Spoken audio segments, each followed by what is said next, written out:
Hello again, ladies and gentlemen, and wrestling fans. Welcome to another edition of This Week in History. This week we are looking at the week of May 28th to June 3rd. And want to thank you for joining us on your Thursday afternoon lunch hour.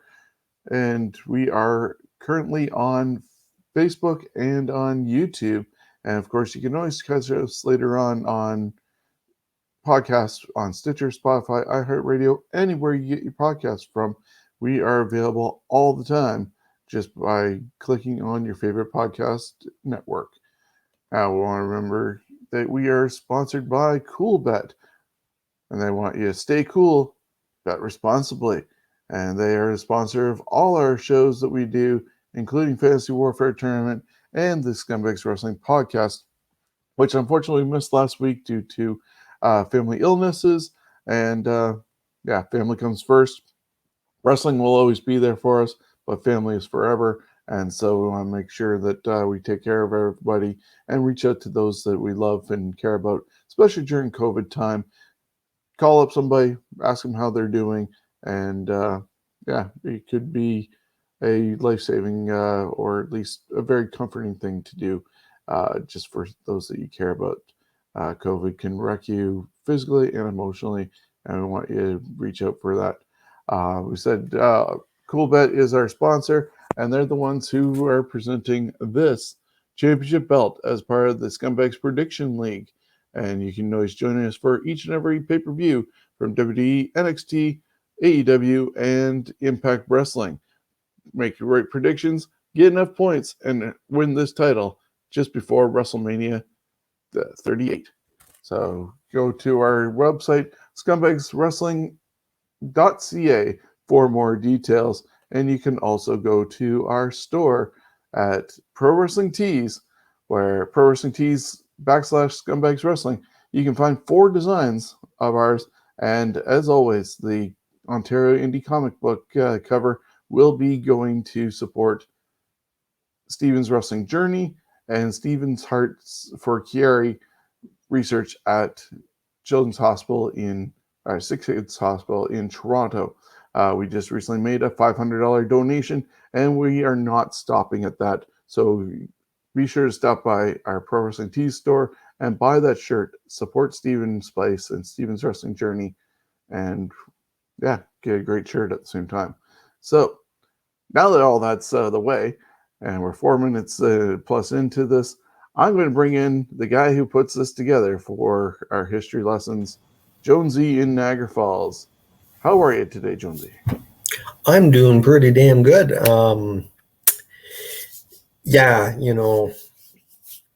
This week we got some great stuff in here. So I'm looking, and also we have some bad stuff. There's some brain tumors in this one, I think. Some depressing stuff. But we're going to cheer it up with a lot of wrestling card stuff too. Yeah, we got some decent events that are there. Some title changes, handful of birthdays. Yeah, it's a good mixture of items on this week's list. So whether it's good, whether it's bad, it is part of history and what makes wrestling what it is for all of us to enjoy. So if you're ready to start, let's dive in with the start of May 28th. Okay, May 28th. We got 55 years ago in Minneapolis, Minnesota. Crusher and Dick the Bruiser defeated Larry Hennig and Harley Race to win the AWA World Tag Team Championship. Aren't they ugly you-know-whaters? A bunch of grizzled old veterans. Sorry? A bunch of grizzled old veterans, for sure. Yes, grizzled old veterans. They weren't very much in shape. They were... Yeah. Sorry. They weren't too good a shape. They were just those guys that you would find at a bar or on a construction site. Just wife-beater tank tops and cigars hanging out of their mouth. Yeah, nothing fancy, just roughness. 45 years ago, Satoru Sayama makes his professional wrestling debut for New Japan Pro against Shokai. Satoru would be better known as Tiger Mask, which was based on an anime of the same name.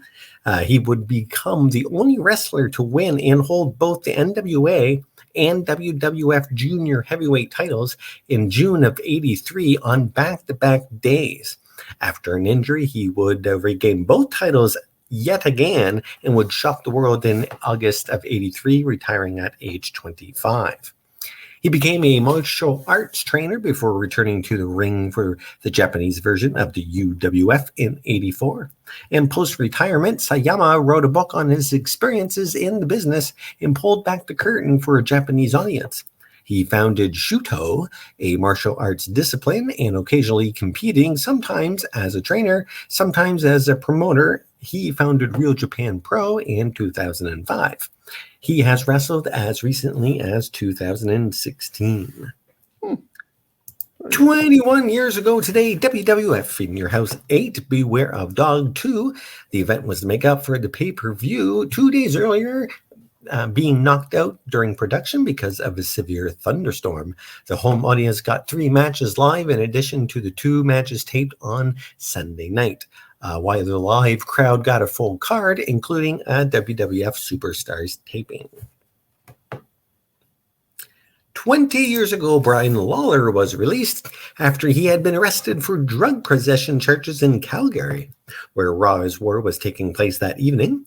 Apparently, Brian decided to cross the border even after the WWF warned its roster about crossing the border with contraband. Dumbass. Also, members of the Hart family were in attendance for Raw that night. Patriarch Stu, oldest son Smith and Bruce, and daughters Diane and Ellie. Martha, the widow of Owen Hart, said it would be disgusting if any member of the family showed up, and this would further divide a wedge between the Hart family and Martha. On that evening's show, Chris Jericho defeated the Big Show to win the WWF Hardcore Championship, only to lose the title moments later to Rhino. Stone Cold Steve Austin defeated Chris Benoit via Montreal Screwjob submission to retain the WWF Championship.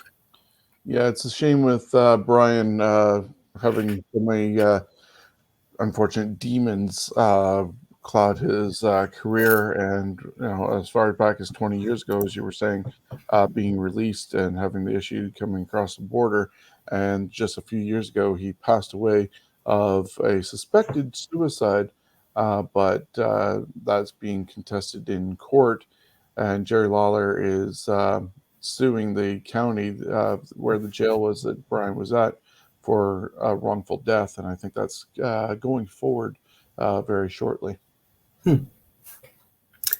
18 years ago, NWA strips Dan Severn of the NWA World Heavyweight Championship due to not being able to defend the championship at the upcoming first NWA TNA pay-per-view due to a schedule conflict. In reality, TNA had no interest in Dan Severn as the champion. TNA was renting the NWA Championship and tag titles as part of a 5-year deal. Severn's old WWF and UFC rival Ken Shamrock would go on to win the NWA title. And 13 years. Sorry, go ahead. They didn't strip him of the title for that lovely mustache? No, not at all. That's a fine mustache.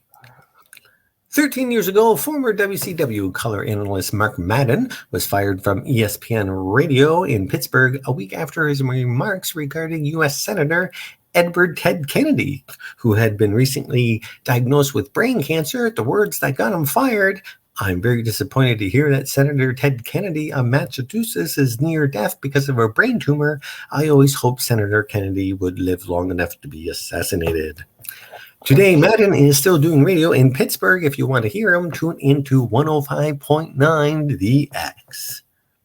Yeah, I was never really a fan of Madden, just his voice and presentation. Though, of course, he does know his stuff, and he's been part of StarCast with Conrad Thompson doing the intros to the different panels. So, yeah, he has his place in wrestling. Yes, and he's not terrible. 12 years ago, Time Warner introduces that AOL would be spun off as an independent company, effectively ending the largest merger in American history. The merger, which contributed to the demise of WCW, is considered one of the biggest disasters in the history of American business. The merger had AOL start off at $147 billion and valued at $2 million when it split from Time Warner. I think that is supposed to be $2 billion when it split. A lot of this had to do with the .com bubble bursting. There we are. 12 years ago, John Tolis died of kidney failure in Los Angeles, California. He was 78. Born September 18, 1930 in Hamilton, Ontario, Canada, both he and his brother would become known as the Canadian Wrecking Crew. Beginning in 1951, they are former WWF United States Tag title holders, 3 versions of the NWA titles amongst other titles. Tolos as well had a successful singles career as the Golden Greek in the early to mid 70s. Some fans would know him as the short-lived coach in the WWF, briefly managing Mr. Perfect to a loss against Bret Hart at SummerSlam 80, or is that 90-something? That should be SummerSlam 90. All right. And the Beverly Brothers. He would also serve as a manager for Herb Abrams' UWF handling, Cowboy Bob Orton, Cactus Jack, and the Power Twins, as well as provided color commentary for UWF's weekly show, Fury Hour. On May 29th, 2009, Tolis died of kidney failure. He was 78. All I remember this guy is it was annoying as hell having him out there with the whistle. That's the only time I remember him being around was that brief time with Mr. Perfect. I don't even remember him with the Beverly Brothers. So, yeah. You thought Fonzie was annoying with a whistle. All right. Oh, and it's a happy birthday, 35th birthday to Colby Daniel Lopez, a.k.a. Seth Rollins. Before WWE, Lopez as Tyler Black as a former ROH World and Tag Champion and headed the top heel stable at the Age of the Fall from 07 to 09. Now he's on the WWE looking like the top hat guy for the oh my God, for the ring circus. Look at that outfit. He's definitely been rating somebody like Jason Agnew's style. If you follow Jason Agnew, who is Sunday Night's Main Event, he has suits like this and tons of them all the time. You see him on his Facebook and with Sunday Night's Main Event and Sunday Morning Trivia. Yeah, I don't get the whole suit thing, but he's just been really underwhelming since becoming the Monday Night Messiah and going forward. And he's stuck in a feud with Cesaro. Just recently became a father thanks to being with Becky Lynch. But yeah, happy birthday to you. It's a nice suit. It's a nice suit. I'd wear that. All right, now we're going on to May 29th. 37 years ago, WWF tapes All-Star Wrestling from the Agricultural Hall in Allentown, Pennsylvania. This episode had Cyndi Lauper confront Captain Lou Captain Lou on Piper's Pit about his claim that he managed her career. Lauper would get physical trying to hit both Captain Lou and Piper with her purse until real manager and boyfriend at the time, David Wolf, pulled her away. Captain Lou Albino. Excellent. Albino. Jeez. So, 21 years ago on Nitro, Kevin Nash forfeited the WCW World Heavyweight Championship and gave it to Ric Flair, stating the belt should have been stripped from Flair the previous Nitro. The hot potato of a world belt would change hands yet again later in the night as Ric Flair would lose the belt to Jeff Jarrett. This was the 11th world title change in 7 weeks. Ridiculous. Oh, yes. And it gets more ridiculous. 21 years ago on Raw's War from Vancouver, BC, Too Cool defeated Edge and Christian to win the WWF Tag Team Championship. Also on the show had the return of Kane as he choke slammed many, many superstars. 7 years ago, WWE presented NXT A TakeOver. Charlotte defeated Natalya in a tournament final to win the vacated NXT Women's Championship. The title was declared vacant because of Paige holding both the NXT and WWE Women's title. May 30th, 48 years ago at an all-star wrestling taping, Tony Guerrera and Haystacks Calhoun defeated Professor Tanaka and Mr. Fuji to win the WWF Tag Team Championship.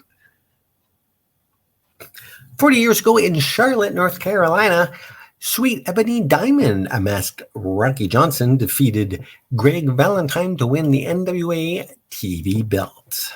Yeah, I was trying hard to find a picture of a masked Rocky Johnson, and I think I just found a guy using the same name currently rather than a original picture. So that's why we have, unfortunately, an unmasked version of Rocky Johnson with Gene Okerlund as our picture. But it would have been nice to see what he looked like as a masked guy if he was very recognizable like Mr. America was with Hulk Hogan under the hood and Andre as the machines and stuff like that.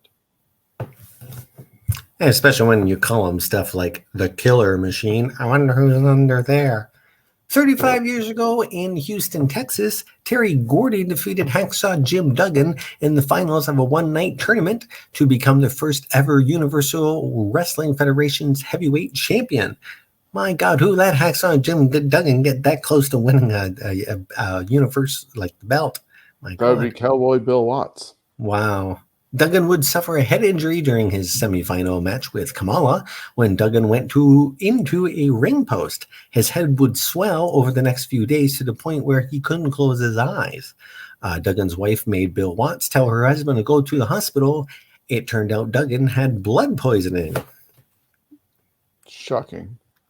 Thank goodness he survived that.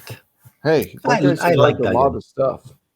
You know, if he survived that, and we also know that he survived cancer when he was in WCW. And he survived Legends House too. Yeah, Legends House and Driving with the Sheik. Driving with the Sheik. I haven't seen that. I'll have to look for that. Well, we talked about that last week when him and Sheik were on their way to a event and got pulled over for drugs and speeding, and they were still supposed to fight each other later on. And so they did. So much for kayfabe. When your opponent and you are going to the same venue, especially in the that era. 25 years ago in Carcass, Puerto Oh, geez. One up. Oh, I'm all one up? Oh, man, I'm going to have trouble when it comes to Puerto Rico, right? Yeah. There we go. Geez. 35 years ago in St. Paul, Minnesota, the Midnight Rockers, Shawn Michaels and Marty Jannetty, made their WWF debut facing the current WWF champions, the Hart Foundation. The first WWF televised bout was a win over Jose Estrada and Jimmy Jack Funk. Their time in WWF would be cut short because of partying too much. Of course, they would return 1 year later and stick. Now back to 25 years ago in that place I can't pronounce in Puerto Rico, Sean Marley defeated El Bronco to win the World Wrestling Council Television Championship. He would hold the title for nearly 3 years and vacated it while working in the WWF as Val Venus. 24 years ago, current heavyweight boxing champion of Finland, Tony the Viking Alomar, who had a brief run as WWF's Ludwig Borga in the mid-90s, loses his one and only major mixed martial arts match via submission at UFC 13 in just 56 seconds to an alternate called in just 3 weeks' notice. That guy's name, a future 3-time UFC heavyweight and lightweight heavyweight champion, Randy Concher. Legal name for Ludwig is Tony Helm, who passed away in January of 2010. He was a Finnish politician, athlete, author, actor, and believe it or not, singer. He was a member of the Finnish Parliament from 2003 to 2007. You want to check out someone that is kind of neat, all the things he did in his life, check out that guy. Yeah, I kind of like the Ludwig Borg character because I thought he just had a weak time in wrestling.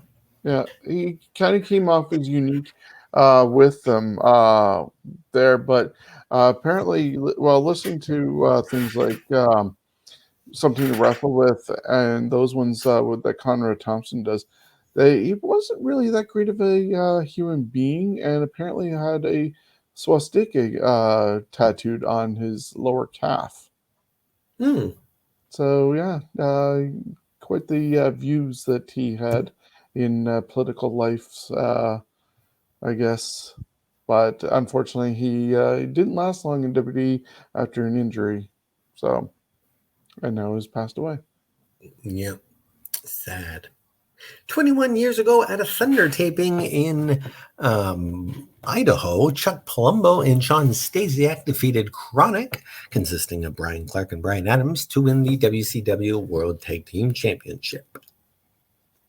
13 years ago, WWE.com airs the 513th and last episode of Heat. Heat debuted as a 6-episode series in the summer of '98. It's a happy 66th birthday to that man, Arlian Smith, or he likes to be called Jake the Snake Roberts. The son of famed 60s wrestler Grizzly Smith, Roberts had 2 runs in the WWF. He also wrestled for AAA, WCW, and ECW in the 90s and made appearances for TNA in the 2000s. Roberts is credited as the inventor of the DDT. Roberts would be inducted into the WWE Hall of Fame in 2012. Yeah, it's an amazing story of this guy because, it's him and guys like Scott Hall and a couple others that whenever you hear a wrestler passed away, you're looking to see if it's their name up there because of how rough their stories are. But if you look at the movie Beyond the Mat, he is so messed up and overweight, and his family issues are so crazy that goes on with that. And to see what happens later on in time when he meets up with DDP and gets moved into the accountability house, and how overweight he was moving into that, and the resurrection of Jake the Snake Roberts DVD is quite the story, and different from Beyond the Mat. I actually got to see Jake and get a copy of that DVD signed here in London when he was doing his tour.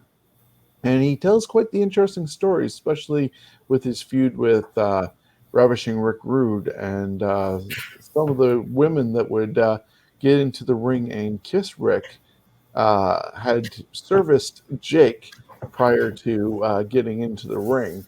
And yeah, Yikes. There's some interesting stories that way.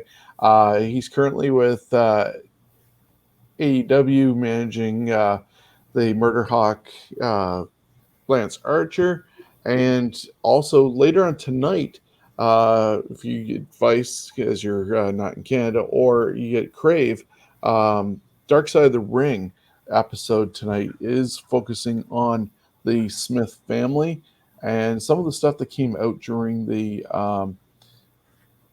whole thing with Beyond the Mat.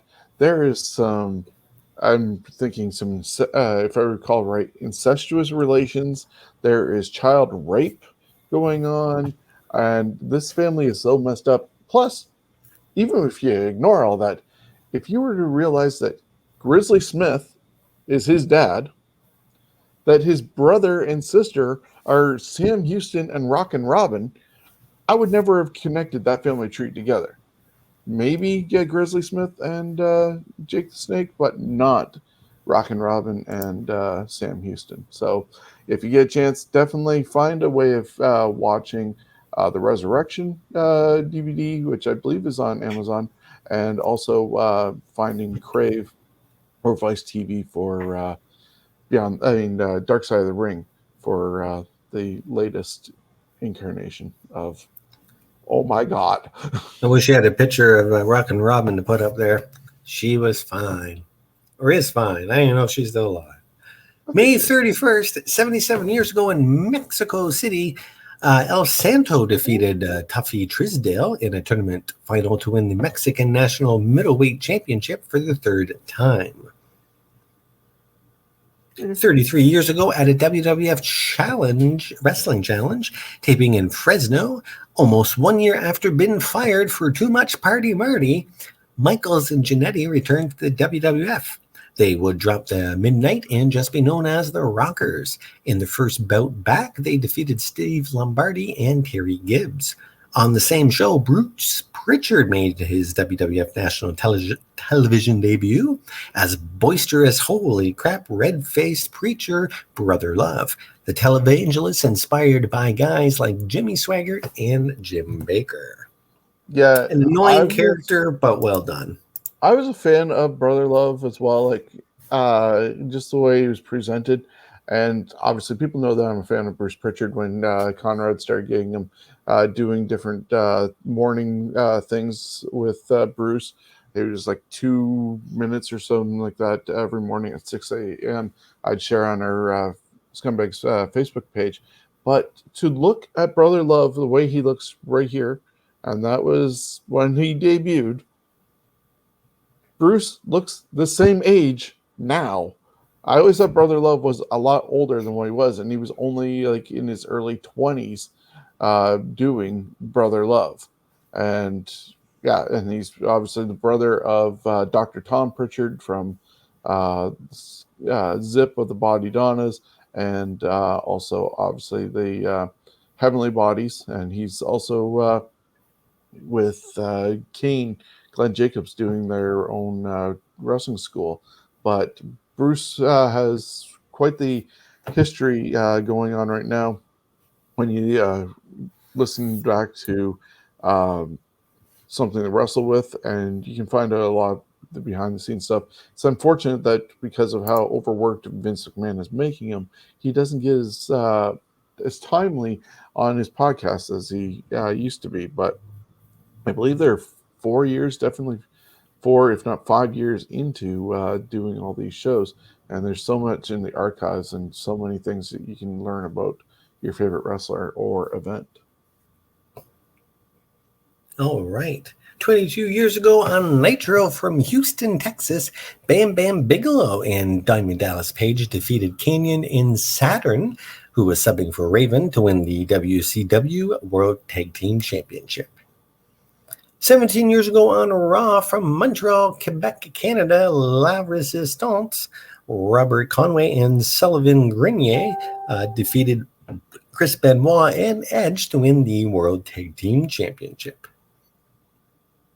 It's a happy 54th birthday to Ian Richard Hodkinson, a.k.a. Vampiro.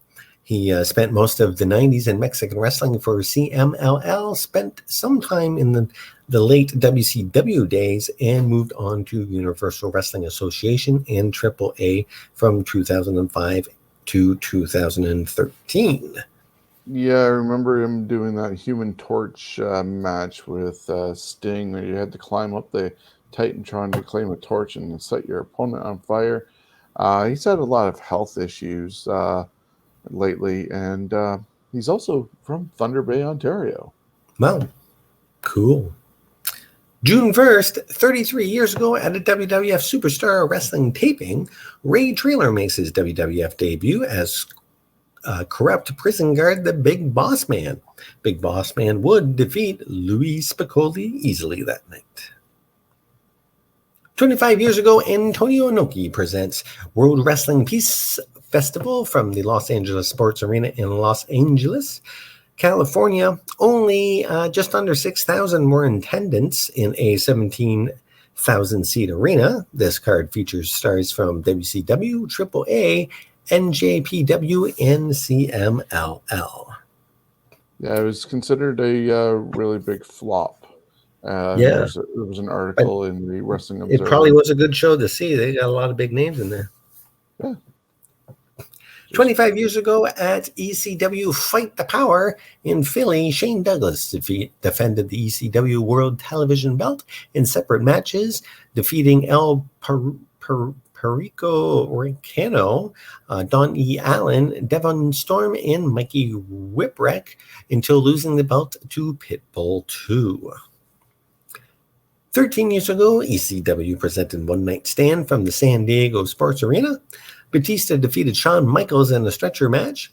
Triple H defeated Randy Orton in a last man standing match to retain the WWE Championship. Edge defeated The Undertaker in a tables, ladders, and chairs match to win the vacated World Heavyweight Championship. With the loss, Undertaker was forced to leave WWE, but not for long. Kind of funny in an ECW one-night stand where most of the big matches, there was no ECW person to be found. Well, by that time, it actually changed to WWE. ECW branding was only, I believe, on the first two, which was, I believe, 2005 and 2006. The first one, I think both of them were from the Hammerstein Ballroom in New York, and the second one was starting to lead up to the rebirth of the ECW brand.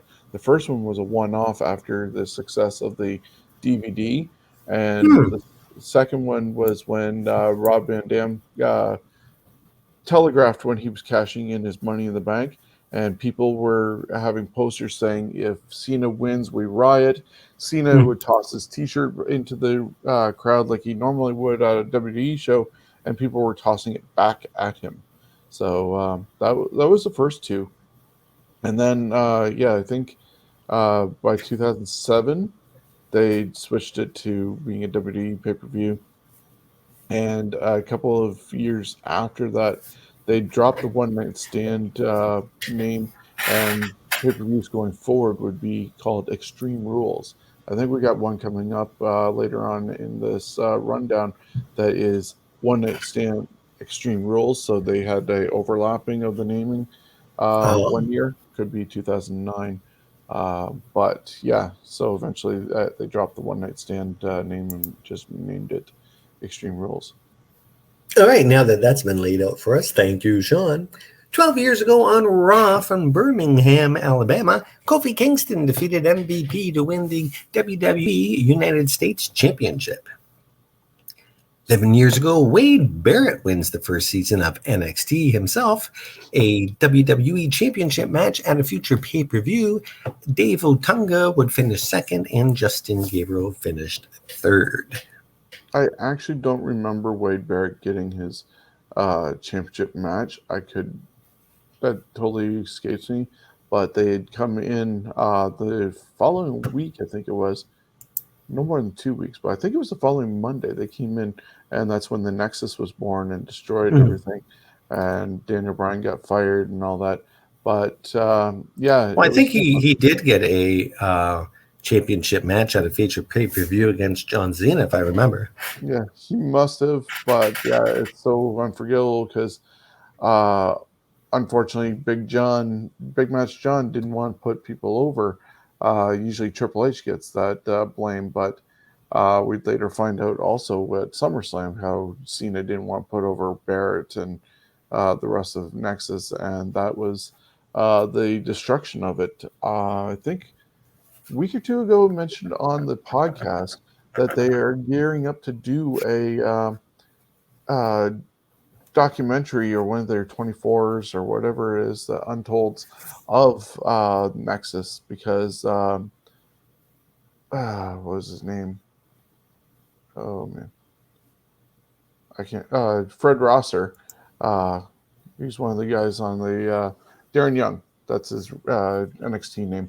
But Darren Young was interviewing for that podcast, that documentary. So there should be something coming up soon on WWE Network involving the Nexus. And Wade Barrett is currently commentating for the current version of NXT. Alrighty. We're going on to June 2nd. 38 years ago, Hulk Hogan defeated Antonio Inoki by countout to win the International Wrestling Grand Prix tournament and the NWF Championship.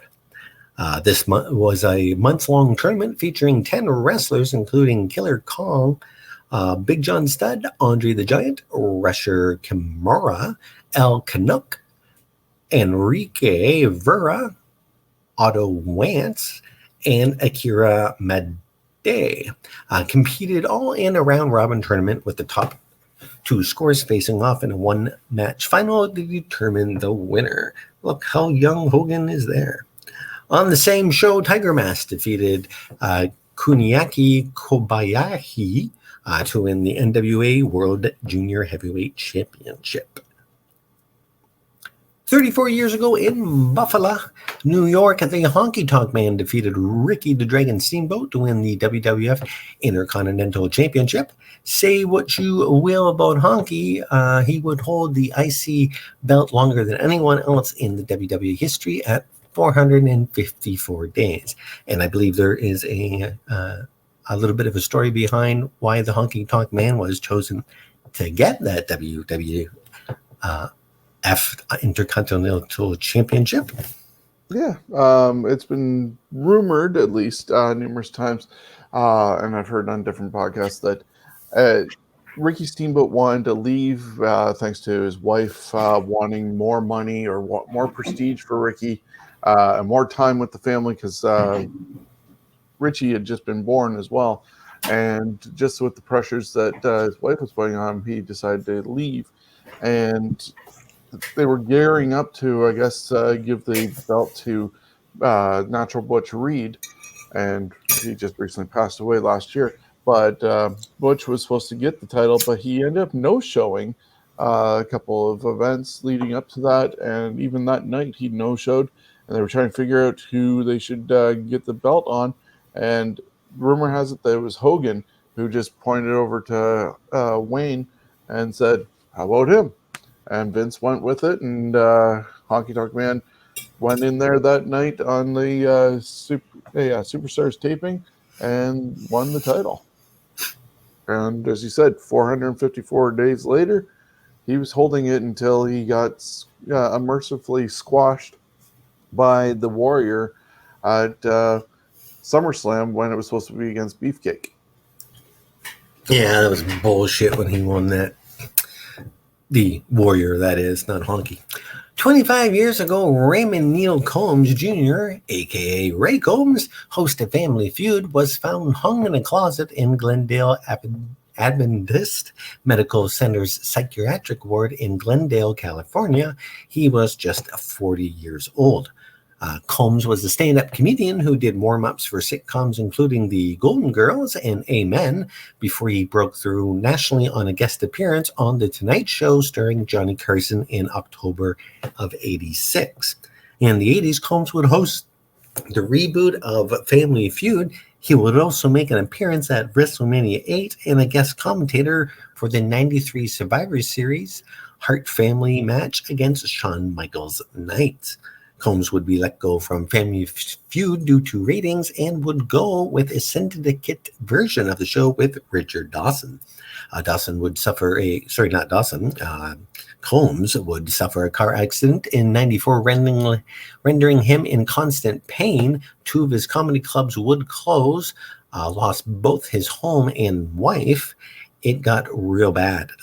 He would be admitted to the psychiatric ward of Glendale Adventist Medical Center and placed on a 72-hour medical observation hold. Despite that, Combs hung himself in a closet at the facility.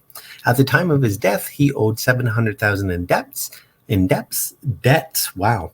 He would leave behind 6 children. I really actually liked the guy. I thought he was a good host for Family Feud, and he did the best he could in his short time around the WWE.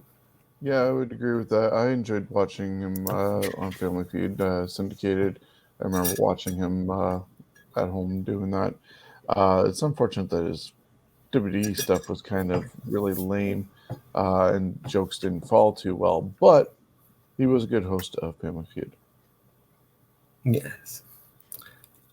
Just turning up my monitor. There we go. 23 years ago, Sylvester Ritter, a.k.a. the Junkyard Dog, was killed in an automobile accident in Forest, Mississippi. He was 45 years old. On June 2nd, 98, as Ritter returned from his daughter LaToya's high school graduation in Wadesboro, North Carolina, he fell asleep at the wheel and suffered what would be a fatal single car accident in Forest, Mississippi. A big loss. 18 years ago, Frederick Kenneth Blasi, a.k.a. Classy Freddie Blasi, died of heart and kidney failure in Hartsdale, New York. He was 85 years old. A little bit on him. He is the fellow that pretty much coined the phrase pencil neck geek. 17 years ago at a NWA TNA weekly pay-per-view in Nashville, Jeff Jarrett defeated Ron Killings, AJ Styles, Raven, and Chris Harris in a King of the Mountain match to win the NWA World Heavyweight Championship. Yeah, this week on go ahead. This week on my life with Jeff Jarrett, or My Story. That's a podcast that he has with Conrad. He's actually talking about the birth of the TNA concept and the weekly pay-per-view ideas. That's where I'm at right now. He kind of regrets the business side of things with his dad. He said, never go into business with your family. Even though he had the 2/3 of the stake in it and his dad had a third, it still was a bad combination for father and son to work together. And there was a lot of dissension and unrest between them. And even they didn't talk for a long time after it all happened. I'm not sure if they're on talking terms now. It sounds like they might be, but yeah, definitely has an interesting story of how I basically went from World Wrestling All-Stars concept that was traveling to being what spawned the idea for doing TNA. 14 years ago, Promotion Shimmer would crown the first ever Shimmer champion. In the championship final, Sarah Del Rey defeated Lacey to become the first Shimmer champion. Yeah, she's currently trainer for NXT, and I believe the girlfriend, if not more serious relations with Cesaro. Oh. I wonder how many times Cesaro can spin her around.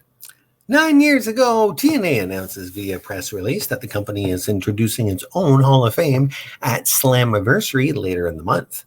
The first to be inducted in their 10th anniversary special would be The Stinger. 7 years ago on Raw, Dave Bautista quits WWE for a second time, just one night after Evolution was swept out of Payback by The Shield in an elimination tag team match. He left this time to promote Guardians of the Galaxy. And The Shield implodes on the show as well. Sorry? Yeah, so we got a picture of him as Drax, which I think he's now done doing Drax, and he might be moving on to DC Comics, I've heard, and possibly doing a revival of Bane for a future Batman movie. Oh, Bane. Okay, I thought you said Fame. I was like, what? And then, of course, there's the turn of Seth Rollins on the Shield as he got behind his brothers and took the... he did such a good job of falling down and selling that. Yeah, he lands right neck on the ropes. Very nice. Triple H and Orton were watching, and then Seth ends up joining them, and the Authority was born. Watch it one more time. There you go. It is a 40th birthday for Jamie Lynn Centaur, a.k.a. Velvet Sky. Ooh, showing the little waist. Yeah. It's a happy... Sorry, go ahead. Just wanted to point out that Billy Kidman gets credit as being one of the overachievers in wrestling because he ended up marrying Tori Wilson. There's other overachievers such as Test and David Flair who ended up getting with Stacy Keibler. But I would also include Bully Ray as being an overachiever because that man gets to go home to Velvet Sky. Well, he's an overachiever in the ring, so why not out in the whatever you want to call it? And it's a happy 44th birthday for Alan Neil Jones, a.k.a. the phenomenal one, AJ Styles. And Lex Luger is 63, and he'd be glad he got mentioned. What a jerk. Fuck the Lex Express. You're not my hero. Damn, that video and song is awesome. Yep. And I still have not forgiven him for what happened with Elizabeth. But I guess karma is somewhat of a bitch because all the drugs that he ended up doing ended up coming back to haunt him. And I don't wish any ill will on anybody for anything, to be honest. But when all the drugs came back to haunt him uh, and made him paralyzed, and he's now having to use a wheelchair, he does have, some motion and everything. And I think he can walk with a cane, but a lot of his time is spent in a wheelchair. And that's kind of, as I said, karma biting you in the ass. Because unlike other guys who use drugs, cleaned up, and were taken away from us, like Hawk and Eddie Guerrero, Lex still has to face the music every day of his life choices. Whether he's found God and reverted and tried to be a better person, that's a different story. But with what happened with him and Elizabeth, no. Thanks for coming out, buddy. Well, I hear he is a spokesman for not doing drugs and all that. So at least he's got that. Yep. Moving on to June 3rd and more rockers for you. 34 years ago at a Wrestling Challenge taping in Rochester, New York, the Midnight Rockers defeated Jose Estrada and Jimmy Jack Funk. However, the match would never air due to Michaels and Jannetty having a drunken disturbance at the hotel that night. They would be fired, but would return a year later as the Rockers. Also, Mr. T would return to WWF TV for the summer, mostly as a guest secondary referee. 32 years ago in Boston, Massachusetts, Dusty Rhodes makes his WWF television debut at a house show broadcasted on NESN Sports. The Common Man, if you will, would substitute for Jake the Snake Roberts, defeating the $1 Million Man, Ted DiBiase. 30 years ago at a WCW worldwide taping in Birmingham, Alabama, stunning Steve Austin defeated beautiful Bobby Eaton to win the WCW World Television Championship. Also debuting was Austin's valet and wife at the time, Lady Blossom, a.k.a. Jenny Clark. Yeah, their marriage, unfortunately, didn't last as long as one would hope.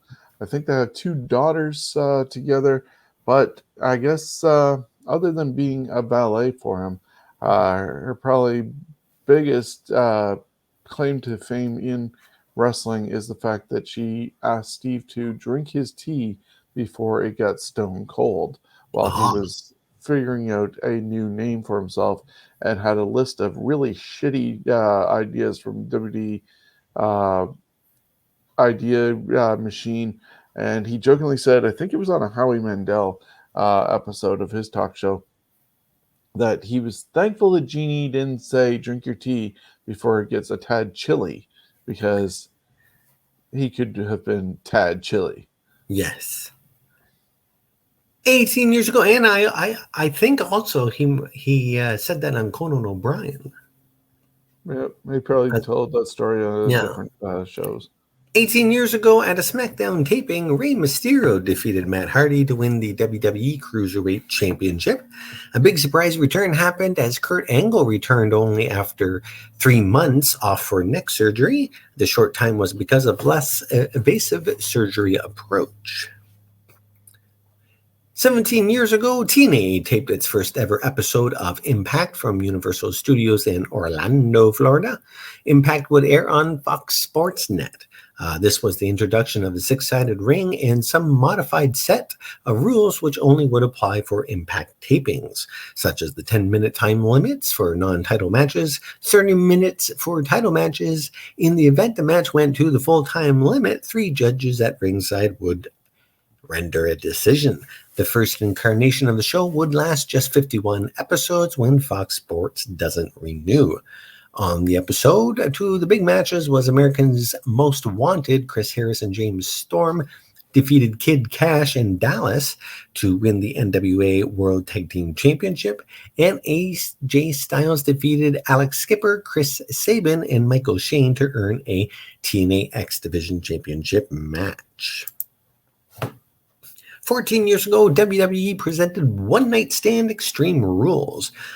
There was a stretcher match, a tables match, a ladder match with the Hardys and Haas and Benjamin, a lumberjack match, a McMahon street fight with Lashley, and a pudding match with Michelle defeating Melina.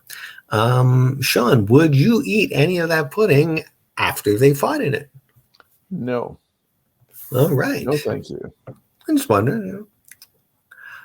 Edge defeated Bautista in a steel cage match to retain the World Heavyweight Championship, and John Cena defeated the Great Khali in a Falls Count Anywhere match to retain the WWE Championship. 13 years ago at a SmackDown taping in Los Angeles, California, Natalya won a qualifying match for the Diva title, beating 5 others in a Golden Dreams Gold Star on a Poles match. Also, Cousin Sal of Jimmy Kimmel Live fame defeated Santino Marella. Jimmy Kimmel and Rowdy Piper were at ringside in Sal's corner. And the last thing of this round is 5 years ago, the world lost a boxing legend in Cassius Marcellus Clay Jr., a.k.a. Muhammad Ali. He died of septic shock in Scottsdale, Arizona. He was 74. Just a small glimpse of his career. He was born January 17th, 1942 in Louisville, Kentucky. He was the older of 2 boys. He began boxing at age 12, became the most successful amateur boxer in Kentucky history. He turned pro in October of 1960. He at first was hated because of his jaw-jacking interviews. Shortly after winning the heavyweight title, Clay would change his name and convert to Islam, becoming Muhammad Ali. He was on track to become a star until he was drafted by the military. Ali refused to go, so the Louisville draft board said, I'll use George Carlin's summary of, if you won't kill for your country, we won't let you beat people up, halting his boxing career. He couldn't fight in the States, and his passport revoked, and he dodged the draft and was sentenced to 5 years in prison and fined $10,000, which was about $73,400 in today's American dollars.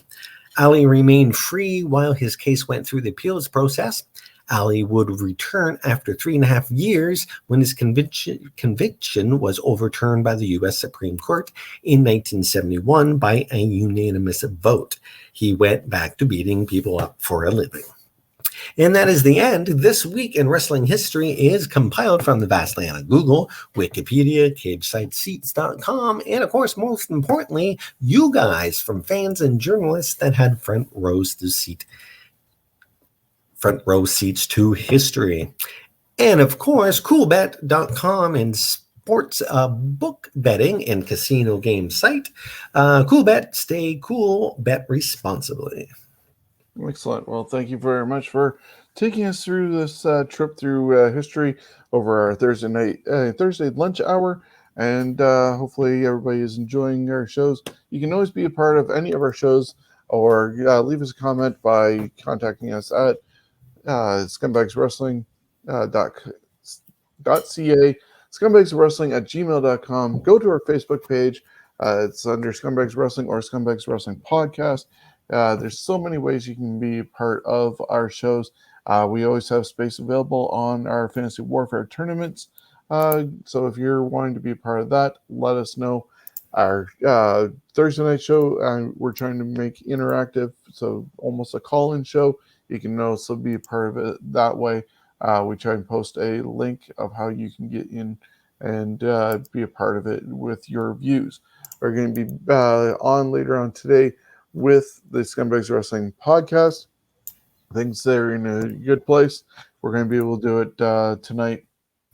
So we'll catch up on the news from last week and this week, including looking at last Sunday's AEW Double or Nothing pay-per-view.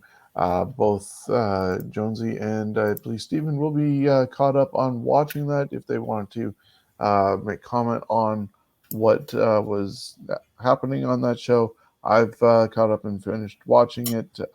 Just very long show with a buy-in and the 4 hours for the pay-per-view. But you'll get our view on that, and as well look at the news. 4 hours? 4 hours. Ugh. Well, you can do it in parts. You got time. But yeah, so we'll see how that all goes. But please join us later on tonight for the Scumbags Wrestling Podcast. And thank you for joining us yesterday for the Fantasy Warfare Tournament. We have that every Wednesday at 6, give or take, if we go live and where we are. But yeah, thank you for joining us. And we will see you all later on. Have a good one.